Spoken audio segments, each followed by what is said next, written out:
There was another report from the old sheriff's office and jail, which was now being operated as a restaurant and bed and breakfast, known, naturally, as the old jail. It was featured on all the haunted shows that continually played on cable stations. Another theft had occurred.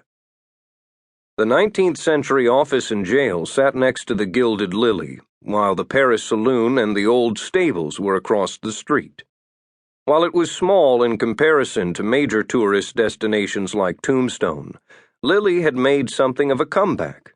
The other side of the saloon, in an old barber shop, had become a state-of-the-art salon and spa, and next to it, in the old general store, was a place called Desert Diamonds, a souvenir shop that also boasted a pizza parlor, ice cream, and a barista stand.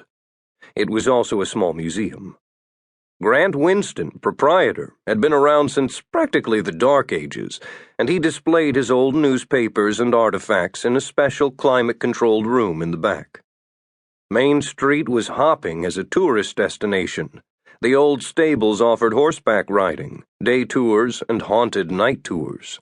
They'd even arranged a few styrofoam relics out in the desert to heighten the pleasure.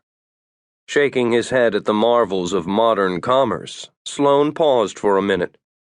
A breeze had picked up suddenly, and a large clump of sagebrush went skidding down the road before him. He was struck by the feeling that something was about to change, that dark forces were coming to life in Lily, Arizona. He couldn't help grinning at his ridiculous feeling that the sudden chill in the air and the sweep of sagebrush could be a forewarning of some kind of evil. He opened the door of the bed and breakfast. The old sheriff's desk was now the check-in counter, and the deputy's desk held a sign that read concierge. Because, of course, in Lily, Arizona, you needed a concierge. But the concierge did double duty, working the morning coffee and continental breakfast station that was laid out in the old gun room, and pitching in when the gun room turned into a restaurant. The food wasn't bad, and there was often a need for reservations, since the room held only 6 tables. Sheriff, thank God you're here. Mike Addison, owner and manager of the old jail, was at the sheriff's desk. He stood quickly when Sloan walked in. "I came right over, Mike," he said. "What is it this time?" The couple in room 1, you know Hardy's cell? Mike said dramatically. They were robbed last night. "What happened?"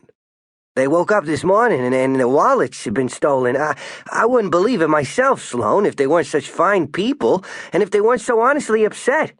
The husband says they were over at the Gilded Lily. They saw the show, had one nightcap, and came back. As you know, only our guests have keys to the front and the cells. I swear I can't figure out how someone could have gotten into their room." Mike was in his 30s, tall, lean, and earnest. He'd come out from Boston, having been a lover of all the Old West movies he'd seen growing up, thanks to cable channels. He'd bought the jail from old Coot Stevens, who'd first turned it into a B&B.